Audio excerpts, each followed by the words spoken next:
What's going on, guys? This is just another critic. Welcome back to the channel. Thanks for watching. And today we're going to go ahead and go over the predictions for week one as far as the top 25 goes. Um, Obviously, games start tomorrow, Thursday the 30th. I know this is top 25, but one of the more notable games that we're not going to be seeing here because they're not in the top 25 is Northwestern and Purdue. It's going to be one of the bigger games for the Big Ten. Now, other than that, I really kind of want to touch on the bigger games coming up this week. Of course, UCF, your 2017 national champions, some might say. They're going to be playing UConn. They've got a 23-point favorite, 23 and a half points. UCF is expected to come out on top with that one. Michigan State should easily go ahead and handle their business, as well as Wisconsin.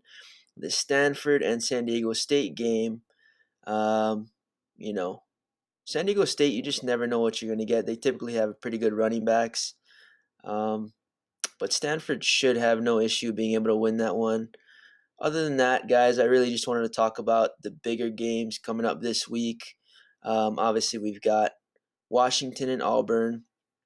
Let's see. Michigan, Notre Dame. We've got Louisville and Bama. Then the bigger games on Sunday and Monday. We've got Miami at LSU and, of course, Virginia Tech at Florida State. Now, as far as these big games go, I'm going to try and keep this video as short as possible.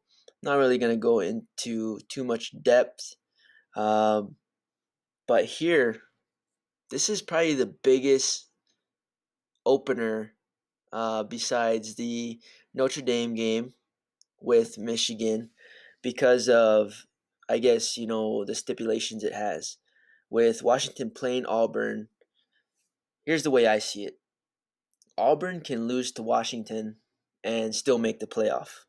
But I can't see Washington losing to Auburn and still making the playoff.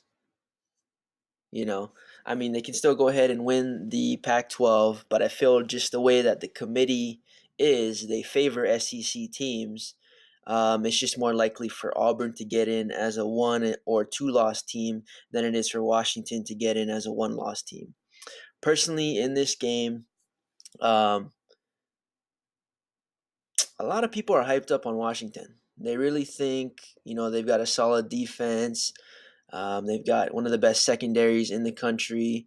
They've got a great running back. Quarterback is good enough to get them to the playoff. We've obviously seen that when they went ahead and played Alabama. But really, I just feel like they haven't been tested. They weren't tested last year. Of course, they went ahead and played Alabama. I think it was 2 years ago or so, and they feel like, I know a lot of fans feel like in that game they kind of showed that they were able to compete with an SEC team. It wasn't necessarily the result they wanted. I think it was a 24-7 final, and they held Bama to 24 points. But we've also got to remember that in that game they played against, Jalen Hurts, and of course, as we're continuing to learn, Jalen Hurts just isn't the greatest of passers. He's a great runner, great athlete. But the biggest question mark for me last year, was, who exactly was Washington's toughest game? Of course, Stanford with Bryce Love. But as passers in the Pac-12, the best passer was arguably Josh Rosen or Sam Darnold, right? And you've obviously got Sam Darnold, Josh Rosen, both went to the NFL, both top NFL draft picks. And Josh Rosen played on a 6-7 UCLA team, so I didn't really see the win over UCLA as that impressive. They didn't actually play USC last year, so we didn't actually get to see that matchup. I know Stanford actually beat Washington last year, and then they were in a close one with Utah. So I just feel like this will probably be the biggest test of their season, playing against Auburn. They got Jared Stidham, great arm, great wide receivers, and their defensive front is just ferocious. I mean, anytime you play an SEC defense, it's just going to be a different animal because of the type of recruits that you're getting down in the South compared to what you get on the West Coast. So, I mean, if I wasn't looking at ranks, if I wasn't looking at stats, and I just had to go off of, you know, shooting from the hip, I would just have to say that Auburn's gonna be able to pull this out. Um, and, I would like to see Washington surprise me and play better than a lot of us are expecting him to come out. But I don't know. It's the obvious pick is going to be Auburn for most people, and that's how I feel as well.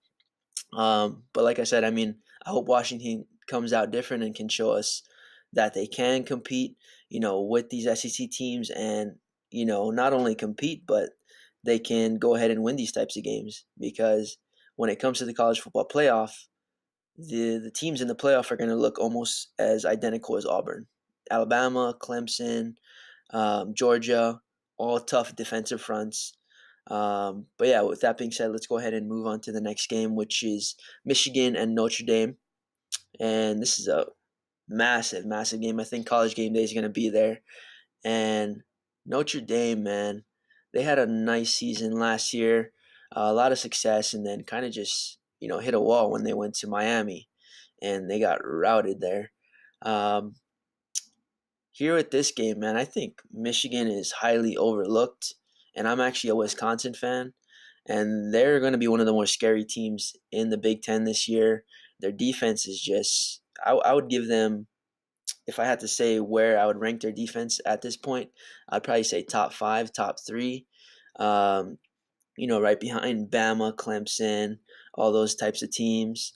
And at this point, I think Michigan, if they can put some pressure on the quarterback, I know Notre Dame lost two of their best O line to the NFL draft, but they're typically pretty good at reloading in that position. Uh, but man, Michigan, I think their defense is just going to be too tough. We're going to see a different dynamic to the Michigan offense with Shea Patterson. He's going to be able to, run more of a RPO type offense, and they'll have a lot of success against Notre Dame. And I think Michigan will go ahead and win that game by a touchdown or two. Now, with that being said, we've got the Louisville and Alabama game. Alabama, Nick Saban obviously isn't choosing a starting quarterback just yet. I guess on the depth chart, they're listed as co-starters with Jalen Hurts and Tua Tagovailoa. Now, with that being said, I believe if Tua is given the reins, of the football team, and they kind of let him do what he does, he's going to go off on Louisville. He's just going to go off on Louisville. Um, the talent of those Alabama wide receivers is just ridiculous.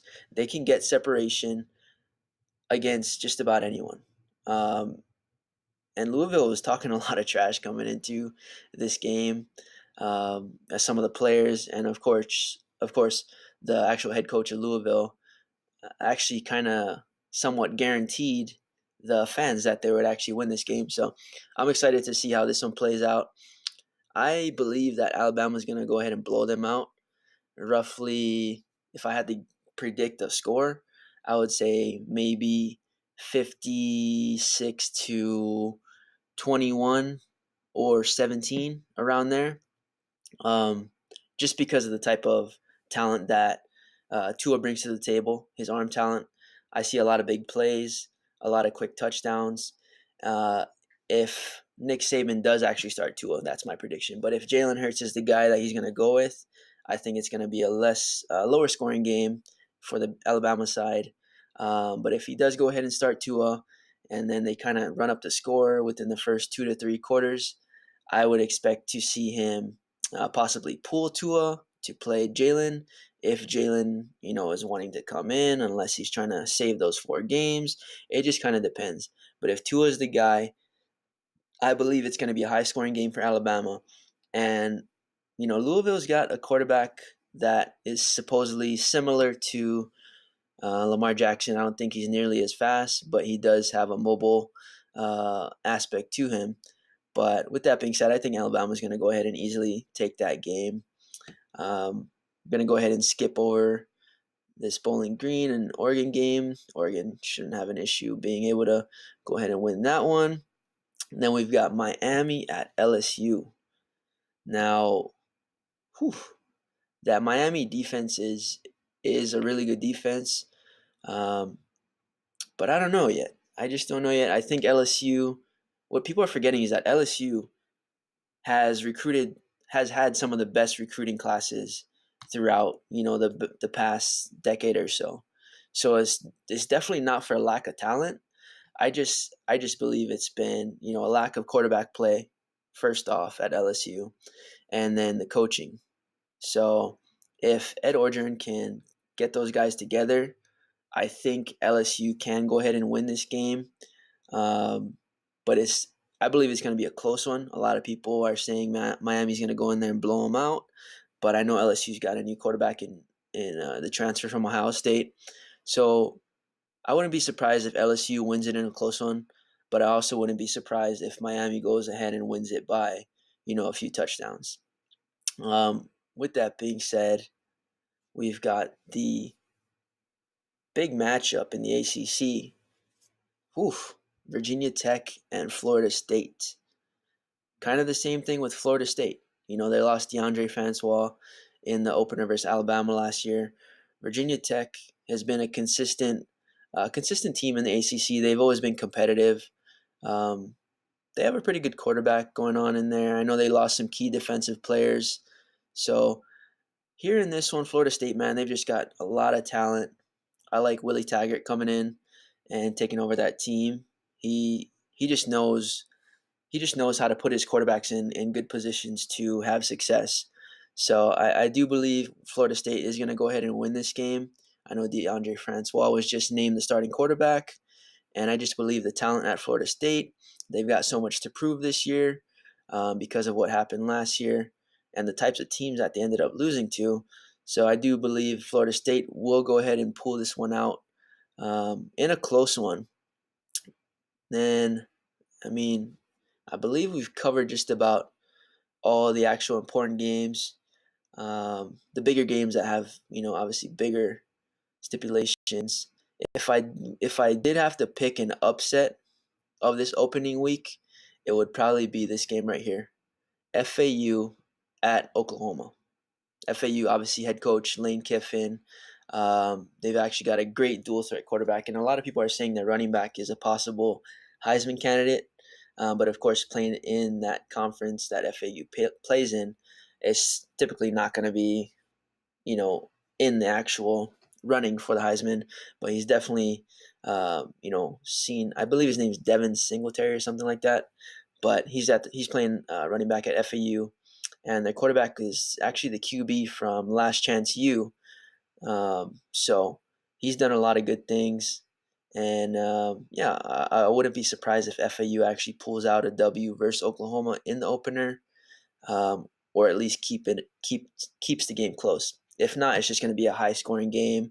Oklahoma probably like 50 something to 30 something. Here's some other notable games. Ole Miss versus Texas Tech. That's expected to be a high scoring game. I believe Ole Miss wins that game just because, SEC defense, Big 12 defense. If I got to put my money on it, obviously I'm going to go with Ole Miss's defense just because they play in the SEC. They get those Southern guys, at the front seven. So with that being said, I think I already touched on the Northwestern Purdue game. Northwestern, man, they're actually a 10-3 game, going 10-3 pretty quietly, and they were really competitive in the Big Ten last year. So I do see them going ahead and pulling out that W at Purdue. Purdue is definitely on the rise and getting better, but they did lose some key guys on defense last year. But with that being said, guys, just go ahead and give you a quick recap. Upset of the week, if I had to pick, obviously going to go ahead and pick FAU over Oklahoma.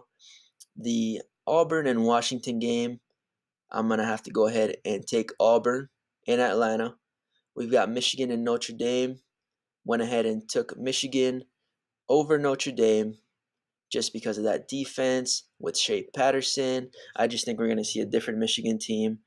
And after they beat Notre Dame, I wouldn't be surprised if they pop in to the top 10 or even close to the top 10. And then, of course, Bama should have no issue being able to take care of business versus Louisville. We've got um, Miami at LSU. Oof, I'm just going to make a bold pick and say LSU is going to go ahead and win that game. And then we've got Florida State versus Virginia Tech. And of course, I went ahead and took Florida State versus Virginia Tech at home. But with that being said, guys, if you're listening here on my podcast or here on YouTube, definitely appreciate you guys watching the videos. Subscribe, like, comment. But I do want to hear you guys' opinions. In the comments, basically drop the teams that you believe are going to go ahead and win in the bigger games of this week. If you want to list them out, every single team in week one from the FBS, that's up to you. But I'm definitely more interested in the top 25 teams and, of course, the bigger matchups that have bigger consequences. So, yeah, with that being said, guys, drop a comment. I'd love to hear your opinion. Also, as well, hit me up on Twitter, Just Another Critic. But with that being said, thank you guys for watching. If you guys agree with me, great. If you don't agree with me, great. But I'm just another critic, just sharing my opinions. Appreciate you guys watching the videos. Have a great rest of your day. Peace.